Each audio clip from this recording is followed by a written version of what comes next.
welcome to the Deep Dive. Today, we're going to be tackling a really interesting topic. Okay. Electric vehicles in India. Sounds good. You sent us this research paper. Yeah. Titled, Public Perception on Adoption of Electric Vehicles in India.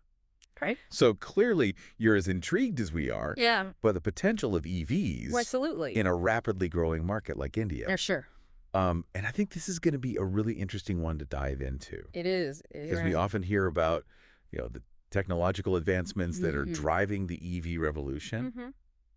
But this research takes a very different approach. It delves into the human side of the equation, the perceptions, the anxieties, the motivations to determine whether someone embraces EVs or sticks with traditional vehicles. You got it. So we're really excited to jump into this. Yeah. Now, this research, Okay. it's a master's thesis from BITS Pilani, and it really dives deep into what's holding back wider EV adoption in India, especially from the perspective of everyday consumers. Right. It's almost like we're piecing together this puzzle, right? Yes. Trying to understand why, despite global momentum and significant government investment, EVs haven't quite taken off in India the way they have in other parts of the world. Interesting. So before we kind of get into the specifics of the research, I think it's helpful to take a step back and set the stage a little bit. Okay. The global push for EVs is driven in large part by the urgent need to combat climate change. Right.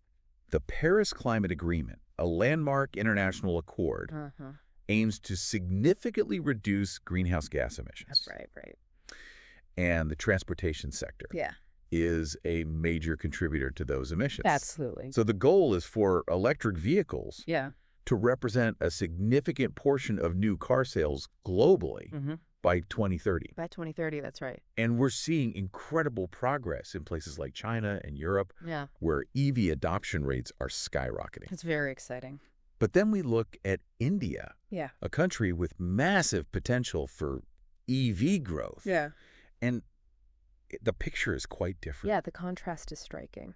While some nations are embracing EVs at an impressive pace, India's EV adoption rate is currently less than 0.1% of total registered vehicles. That's quite low. And this is despite the fact that the Indian government has committed substantial resources, billions of rupees, to fostering a robust EV ecosystem. Right. They've set an ambitious target of reaching 6 to 7 million EV sales annually by 2030. That's ambitious. So we have this interesting situation, right, where a country is making significant strides in developing its EV industry, setting ambitious targets. But the actual number of EVs on the road remains surprisingly low. That is surprising. That's the heart of the puzzle. It is. That this research explores. Okay. And the research team approached this puzzle by conducting an online survey targeting individuals living in urban areas. Okay. Those who, due to their demographics and access to resources, are more likely to be early adopters of EVs. Makes sense. They specifically focused on middle and business class individuals, the segment of the population most likely to have the financial capacity to make the switch to EVs. I see. And what they discovered in this survey challenges some common assumptions about what's driving EV adoption. Interesting. Or in this case, the lack thereof. One of the most surprising findings was that price concerns didn't top the list of barriers. Really? Instead, safety emerged as the most significant concern, with a staggering 79% of respondents expressing anxieties about the safety of EVs. That's a lot. This was followed by concerns about the availability and reliability of charging infrastructure. That makes sense. So this is where the research gets really interesting. It highlights a gap between perception and reality. Most of the survey respondents already own vehicles. So naturally, safety is a top priority. Of course. But what's fascinating is that their perceptions of EV safety Okay. may not align with the actual data. Interesting. You know, it's interesting how this research reveals that Disconnect in India has these ambitious goals Right. for EV adoption. And there are policies in place, Yeah. but they don't quite line up Right. with what everyday people are looking for right now in an EV. It's almost like they've built this incredible racetrack for EVs, Okay. but they haven't quite finished constructing the on-ramps for people to actually get on the track. I like that analogy. That's a great analogy. And start driving. It really does highlight the gap that exists. The current policies, Right. while well-intentioned, Yeah. seem to be heavily focused on electrifying public transportation and bolstering EV manufacturing. Okay.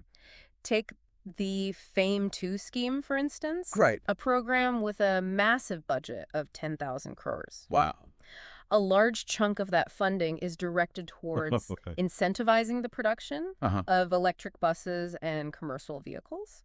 So essentially, while the government is putting considerable effort into making sure India can produce EVs, are they overlooking the factors Possibly. that would encourage individuals to actually purchase them? I think that's a key takeaway from this research. Okay. It underscores the importance of aligning policy with the specific needs and desires of potential EV buyers. It makes sense. And one of the most crucial aspects highlighted in the research is the importance of range. Range, of course. Yeah. That makes perfect sense. Right. People want to know that they can rely on their EVs to get them where they need to go without constantly worrying about running out of charge. Exactly. What kind of range are we talking about here? Well, the research suggests that for two-wheelers, which are incredibly popular in India, people are looking for a range of at least 200 kilometers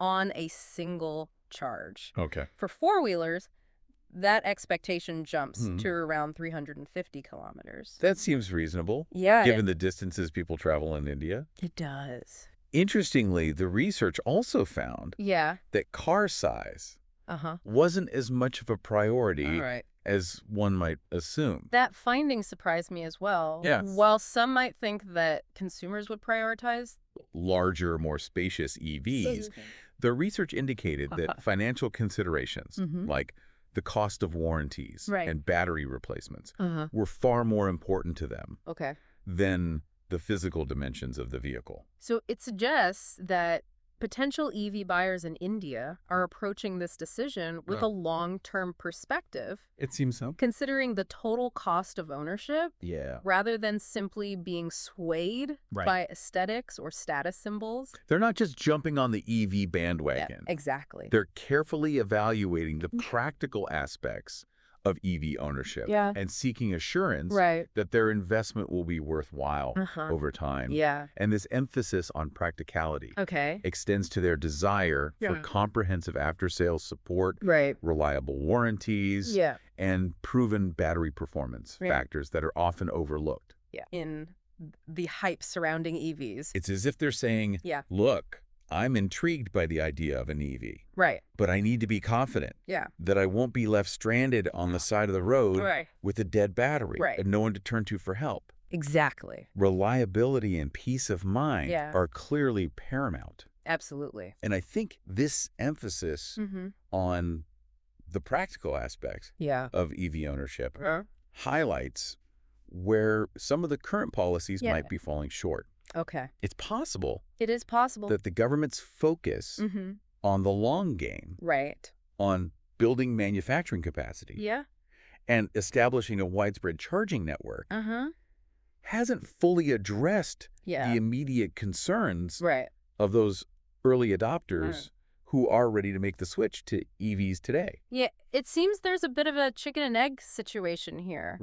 To fully embrace EVs due to concerns about safety, range, infrastructure, but those concerns might be mitigated if there were more EVs on the road, leading to increased demand and investment in those areas. It's like that classic problem. Yeah. And another critical element in breaking this cycle is awareness.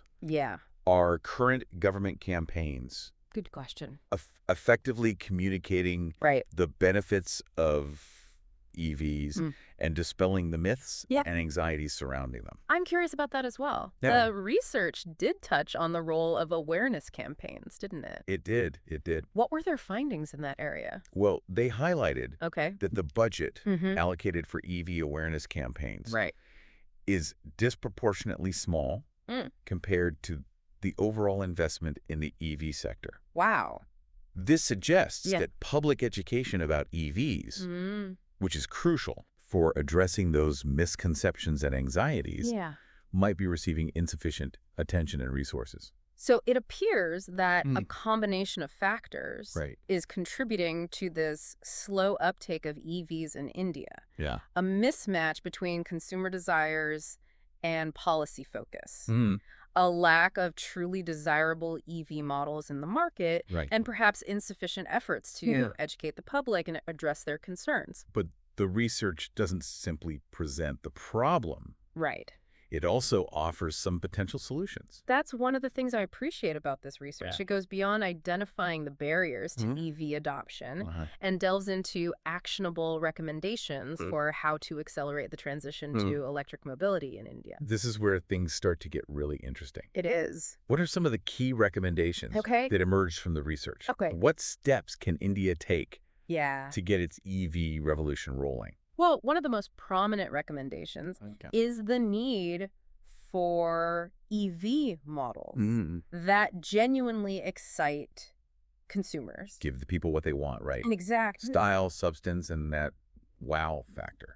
India needs EVs that capture the imagination and appeal to a wider range of buyers, not just those who are already convinced of the benefits of electric mobility. Attracting those who are currently driving gasoline-powered vehicles, those in what are known as the B and C segments, is essential for driving mass adoption. It is. Perhaps a bit of clarification is needed here. Okay. When we talk about B and C segment buyers, we're referring to the middle and upper middle class segments of the Indian car market.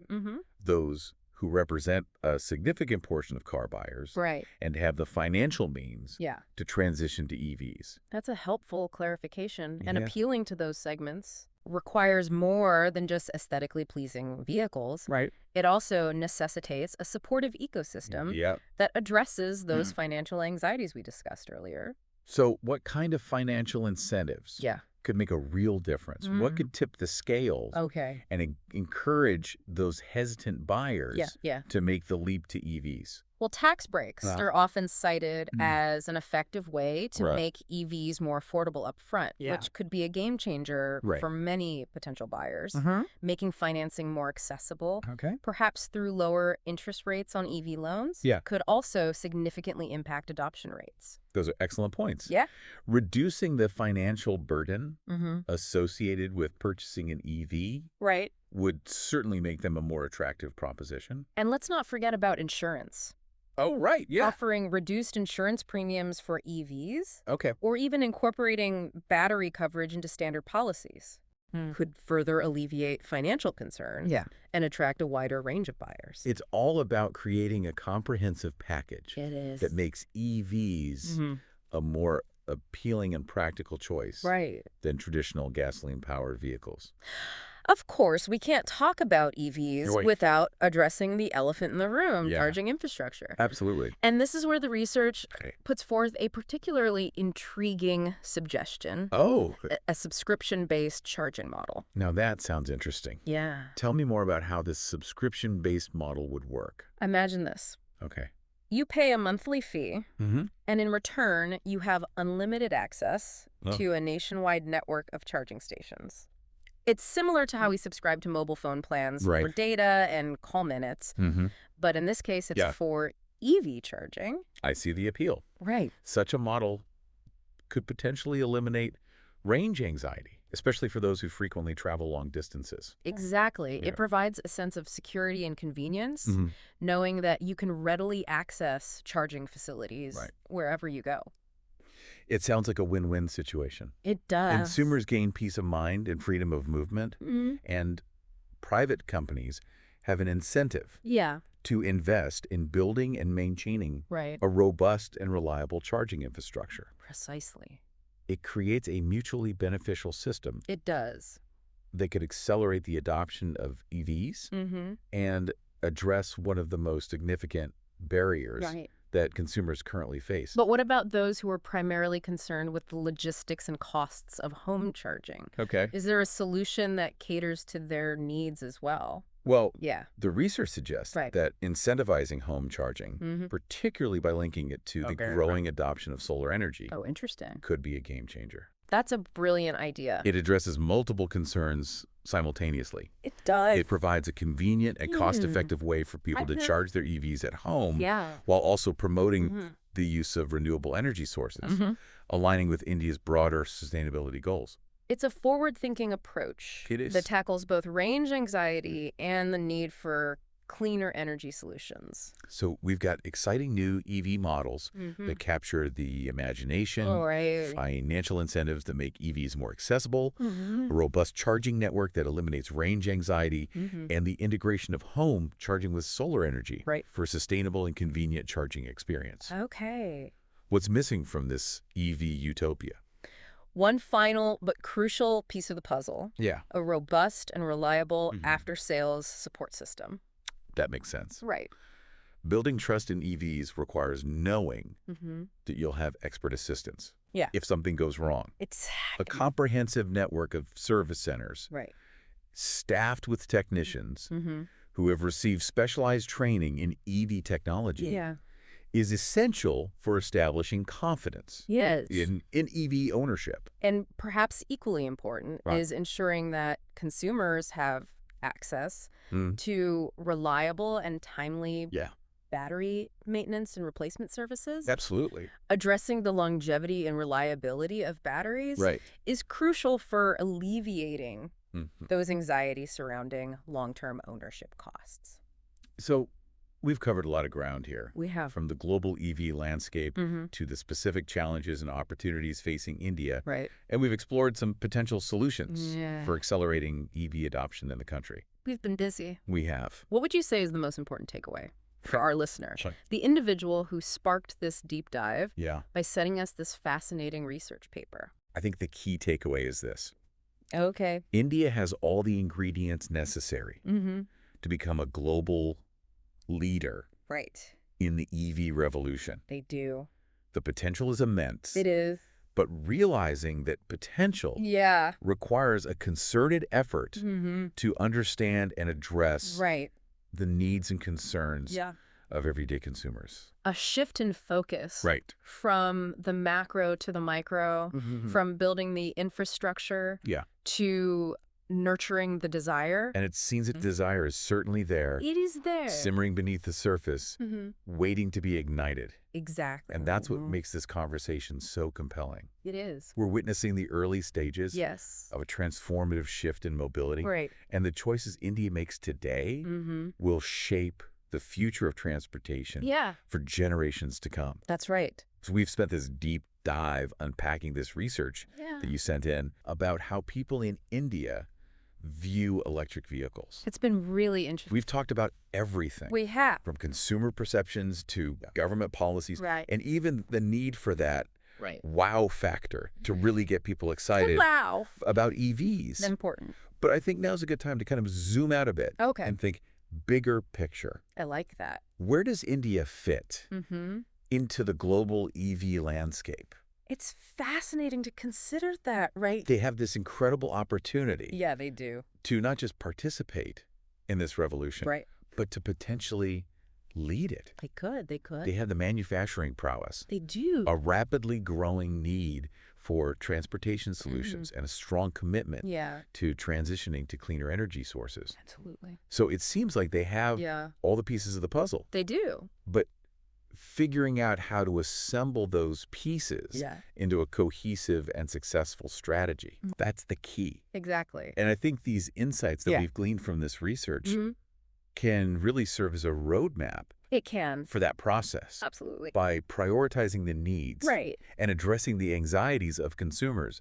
And by creating a supportive ecosystem that makes EV ownership practical and appealing, India could really unlock the potential of EVs. I agree. And establish itself as a dominant force in this evolving market. It's exciting, isn't it? It really is. Just think about the impact that this could have. So let's imagine for a moment that India successfully implements all of these recommendations. Right. We're seeing those sleek, desirable EVs hitting the market, charging stations becoming as ubiquitous as chai stalls. Oh, I love that. And those financial anxieties that we discussed becoming a thing of the past. Right.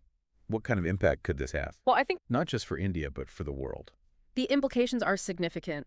Yeah. Both environmentally and economically. Right. From an environmental perspective, India, as one of the world's largest emitters of greenhouse gases, has a real opportunity to make a substantial contribution to the fight against climate change. A widespread shift to EVs could dramatically reduce transportation-related emissions, It could. leading to cleaner air, healthier cities, and a more sustainable future for everyone. Exactly. And beyond the environmental benefits, there's also the potential for tremendous economic growth. The EV industry is creating new jobs, attracting investment, and driving innovation on a global scale. Absolutely. India has the chance to become a major hub for EV manufacturing and technology. They do. Boosting their economy, creating new opportunities for their citizens, and establishing themselves as a leader in this burgeoning industry. Sure. And let's not overlook the potential for enhanced energy security. Right. As it stands, India relies heavily on imported oil, making them susceptible to global price fluctuations and geopolitical instability. So the transition to EVs, particularly if they're powered by renewable sources like solar energy, could reduce India's dependence on those foreign oil imports. It's a path towards greater energy independence and self-sufficiency, which is a critical consideration in today's world. Absolutely. But, you know, beyond these large-scale implications, it's important to remember that this revolution is ultimately about people's everyday lives. Think about it. Yeah. EVs offer a quieter, smoother, and, dare I say, more enjoyable driving experience. Yeah.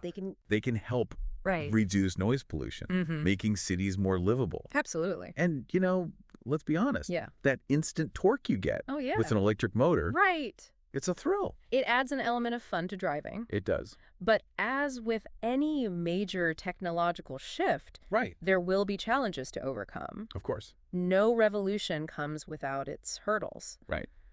What are some of the potential roadblocks? Yeah, what are some of those roadblocks that India might encounter on its journey towards becoming an EV powerhouse? That's a good question. One of the most significant challenges is the cost of batteries, which remains a major factor in the overall price of EVs. Yeah. Continued research and development are crucial to bringing those costs down and making EVs more accessible to a wider range of consumers. It's about ensuring that EVs aren't just a luxury for the elite, but a viable option for everyday people. Exactly. And that brings us to another critical challenge. Public perception. Yeah. As we've seen from this research, anxieties around safety, range, and infrastructure persist. They do. Addressing those concerns through effective education and awareness campaigns is essential for building public trust and confidence in EV technology. Absolutely. It's not simply about building the EVs. It's not. It's about cultivating a culture of acceptance and understanding. Precisely. And finally, we need to consider the existing automotive industry, which employs millions of people across India. The transition to EVs needs to be managed carefully. It does. To minimize disruption and ensure a smooth and equitable shift for all stakeholders. That involves finding ways to support workers and businesses that may be impacted by this transition. And ensuring that everyone benefits from the growth of the EV industry. It's a multifaceted challenge that requires a collaborative approach involving government, industry, and the public. Absolutely. But despite the complexities, I remain optimistic. Me too. I think India has the ingenuity, the resources, and the determination to overcome these challenges They do. and emerge as a global leader in the EV revolution. I hope so. It's an exciting prospect, one that holds immense potential, not just for India, but for the entire world. That's right. So for you, our listener, we hope this deep dive has provided you with a new understanding of the complexities of EV adoption in India. Right. Perhaps it has sparked new questions or inspired you to think about how you might contribute to this global shift towards a more sustainable future. Maybe this deep dive will inspire you to become an early adopter of EV technology or an advocate for supportive policies or even an innovator in this rapidly evolving field. Thank you for joining us on this deep dive. It's been a pleasure. We encourage you to continue exploring these issues, asking questions, and engaging in this vital conversation. For sure. And as always, if you have other intriguing research you'd like us to unpack, be sure to send it our way. We'd love to see it. Until then, keep those brainwaves buzzing. Keep thinking.